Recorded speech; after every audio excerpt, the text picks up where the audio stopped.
Welcome to Influential Entrepreneurs, bringing you interviews with elite business leaders and experts, sharing tips and strategies for elevating your business to the next level. Here's your host, Mike Saunders.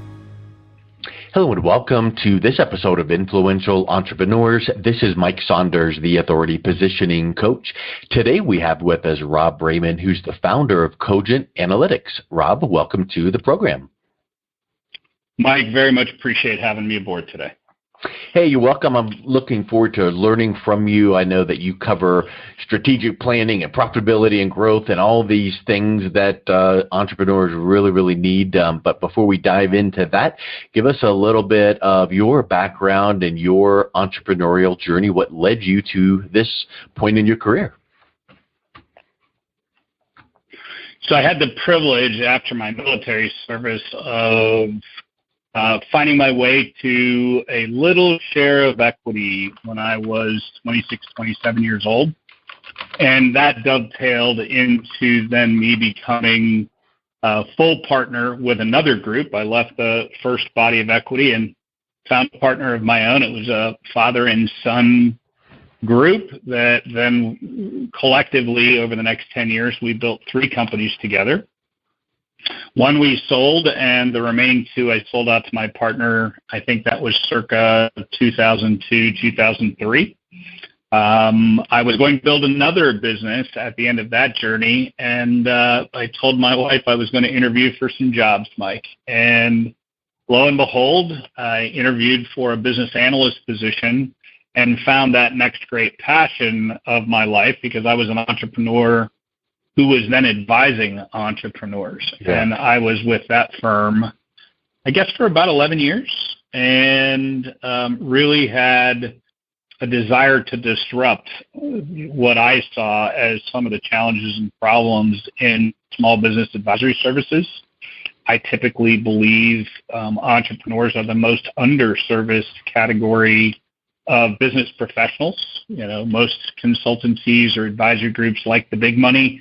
And that's just not what's driving me, Mike. I love the entrepreneur class.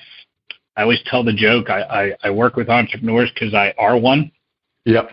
I know it's a bad joke, so I apologize for that.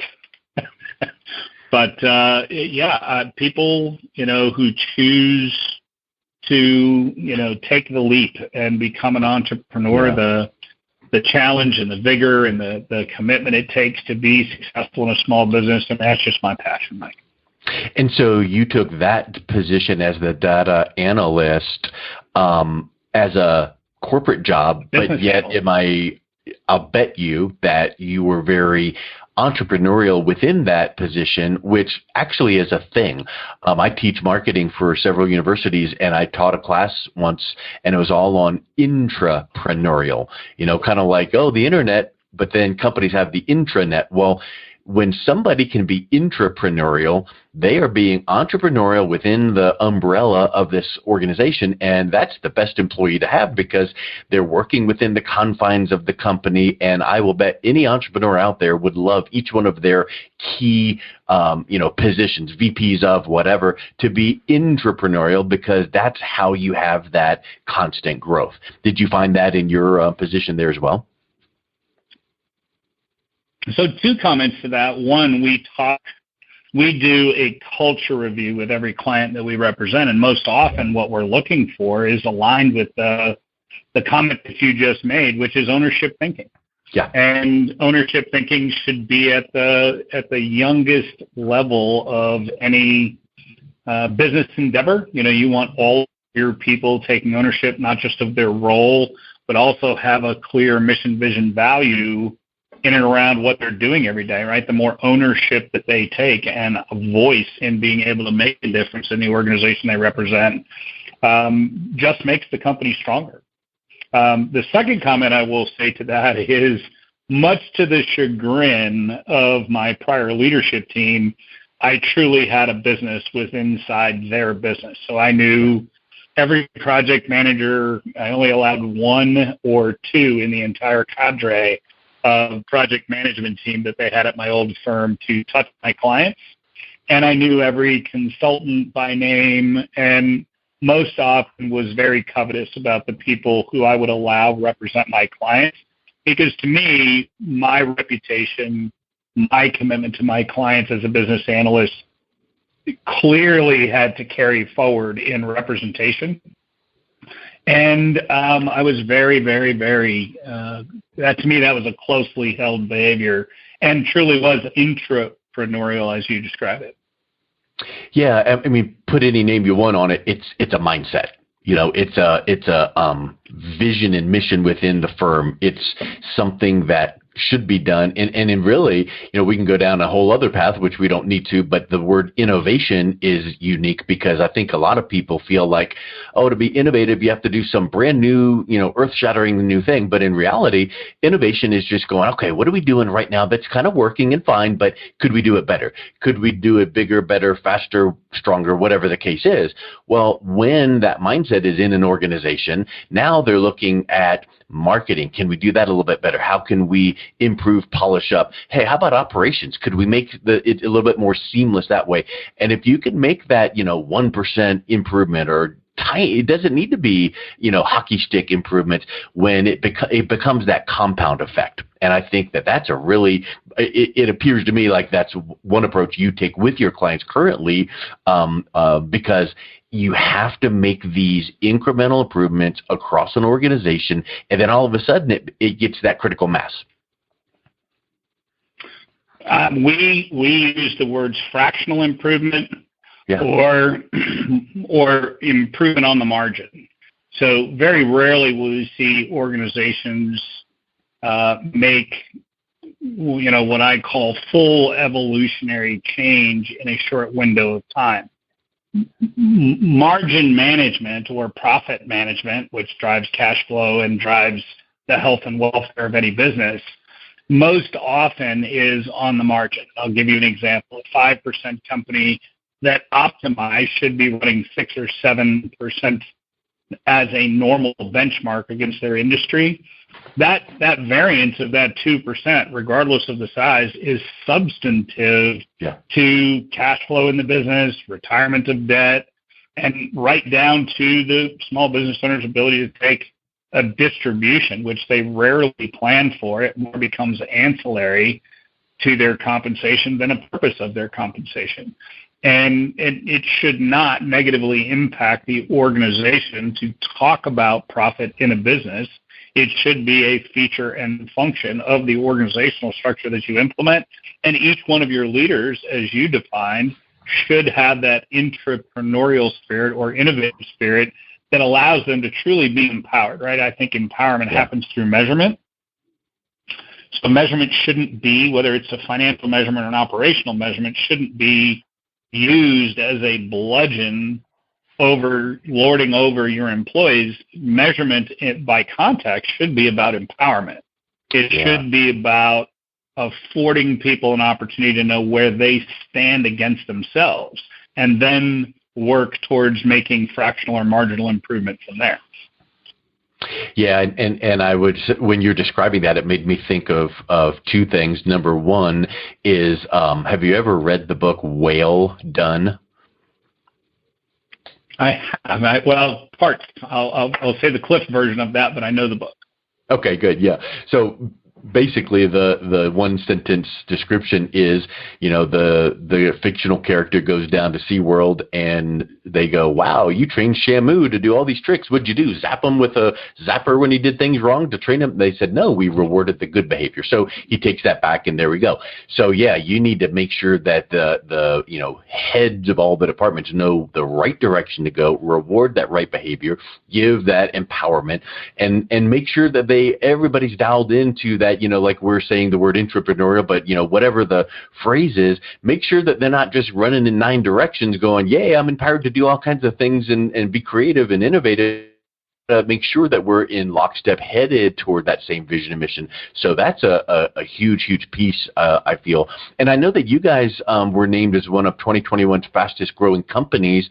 What do you attribute that to, and then how does that translate over to when you're working with your clients, helping them to take those same qualities and make sure that they're embedded in their organization so that they can grow as well? So we, me specifically, and I'll give you the Rob Braiman answer. First off, I'm blessed to have an organization which, frankly, has had exceptional growth over the period of 7 years. And I truly attribute that to wisdom and clarity in and around the positions that we need to fill. Hopefully, we are internally developing that. And more importantly, we foster that type of mission, vision, value, clear strategic planning, and then empowering each one of the leaders that have come up organically through the organization to ultimately make Cogent Analytics what it is today. It isn't that I'm some idiot savant. It is that I'm wise enough to surround myself with people that are better than I am. And through that empowerment to them, they have allowed Cogent Analytics to mature to the successes that we've achieved. Now I'll give you the Cogent Analytics answer. Every single business has an opportunity to mature. You can't outgrow your socks, right? You have to manage within the cash implications or investment implications that you have. It's only so much liquidity, so you can't grow so fast that you can't pay for growth. That is the number one killer of businesses. Set that aside for a second. There are 4 fundamental pillars to business. Business development, which is comprised of selling activity and the marketing. Then you have organizational engineering. We call that the people pillar. The process engineering, or how do you effectively and efficiently bring your product to market and sell your product in market? How do you do what you do? And then lastly, how do you measure performance? Again, financial performance and operational performance. I always think operational, if you're managing the scoreboard during the game, if you have well-defined objectives and you're managing the scoreboard during the game, then it supports all of the other pillars. So it supports operational management, it supports your organization, it supports your business development team, and it truly is about managing your business to a minimum mandatory profit through high performance and high engagement. So I'll give you both answers, the Rob Braiman answer and the classic Cogent Analytics answer, which I had a part in inventing that as well. I would think so, yeah, for sure. So in those pillars or those main categories, where are you finding most of the companies you work with? Where's the low-hanging fruit to come in and make some pretty good changes pretty quick, where it's like, hey, you're losing profits typically is here, or hey, to increase your business development, we need to do this. Where are some of those low-hanging fruit that you guys see? No, great question. We do a discovery with every client. So imagine that every client that we work with, and it doesn't matter whether they're a startup, sub $2 million, or they're a 200 million multinational corporation that is privately held. It's because we only deal with privately held companies. That is the spirit of Cogent Analytics. But the pillar system, right, the profit platform that we use as an approach to client is a definition of your question. So when we do a discovery, we're looking at business development and how your go-to-market strategy is supporting measured growth. Organizational structure or organizational engineering really is about retaining people, training people, building the right culture, mission, vision, values, so that you have a highly energized organization all supporting the cause going forward. Operational management, which is, again, that delivery, and we see gaps there, and we do a full gap assessment, Mike. So, and then lastly, how are you communicating that performance throughout the organization? And that can affect incentivization, it can affect, overarching remuneration, it can affect, how the performance of the job is actually being concluded or conducted.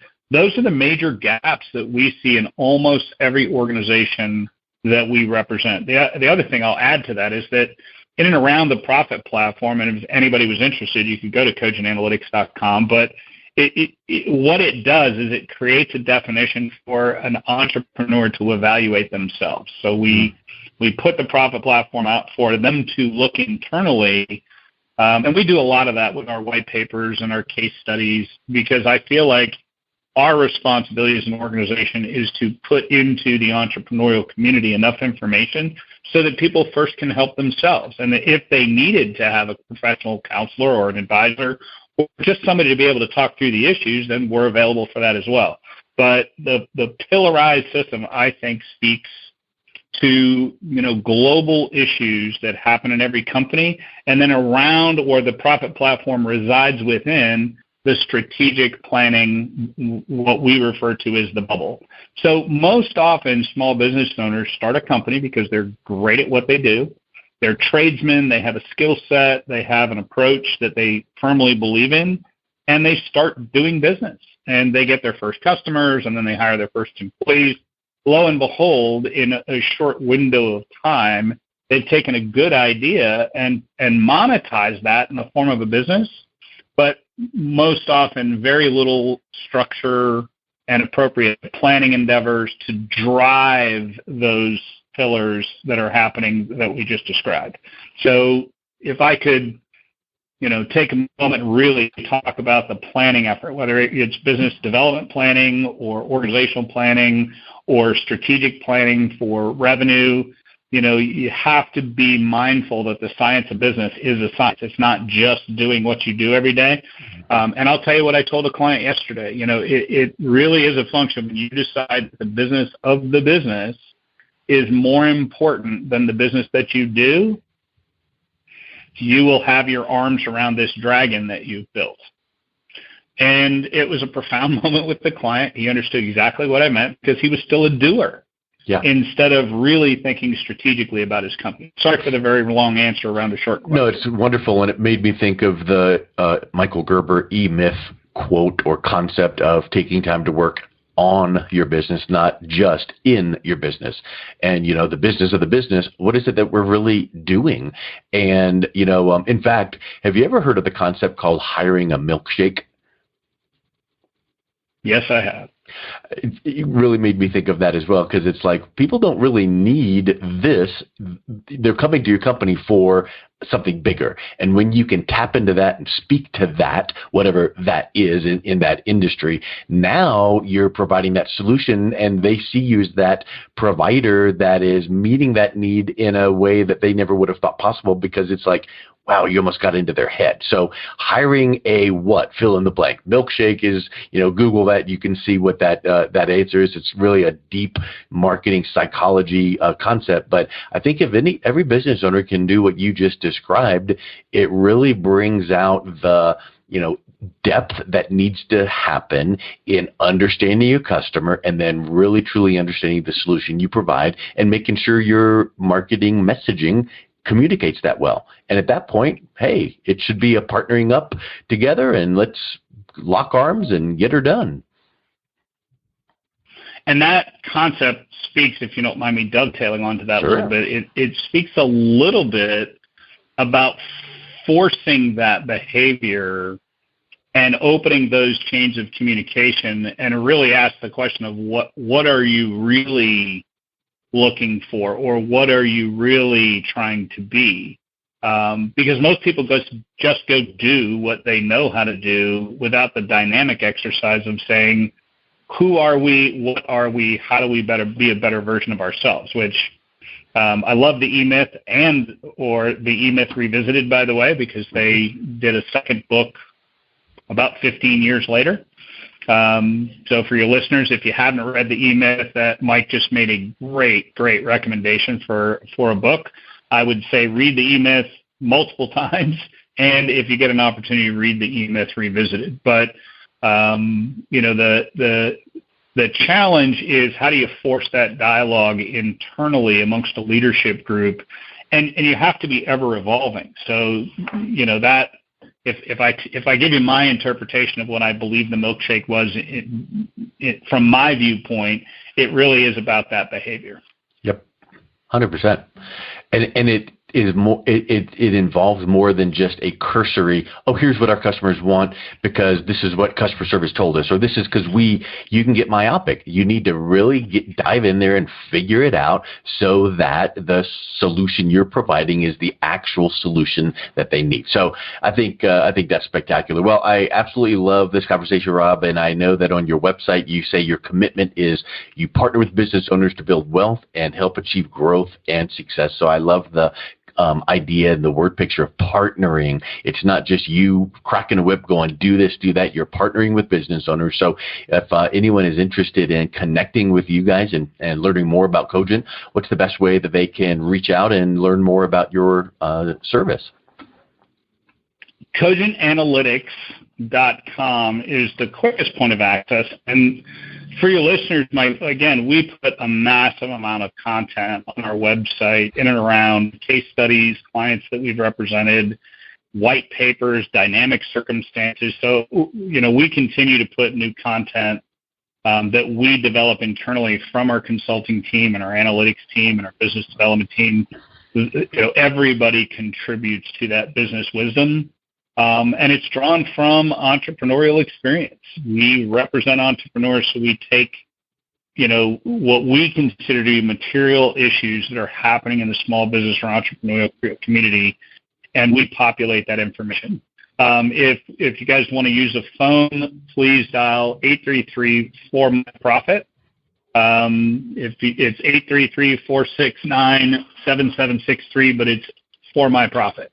So those are the easiest ways to contact us. I will tell you, Mike, we are adding an entrepreneurial quiz in the next 60 days, which is about, again, small business owners having a tool that they can evaluate themselves.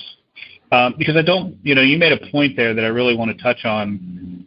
I don't think in advisory services we can ever go do something to our clients. It has to be a with process. It's their business. It's their family. It's their life. This is their wealth creation vehicle. And, the profound impact to community, to the employees' lives and family members, that I think is the best way for me to communicate what our values are rooted in. Excellent. Yes, I agree. 100%. Well, Rob, thank you so much for coming on today. It was really wonderful chatting with you. Mike, greatly appreciate and would love to speak again in the future. You've been listening to Influential Entrepreneurs with Mike Saunders. To learn more about the resources mentioned on today's show or listen to past episodes, visit www.influentialentrepreneursradio.com.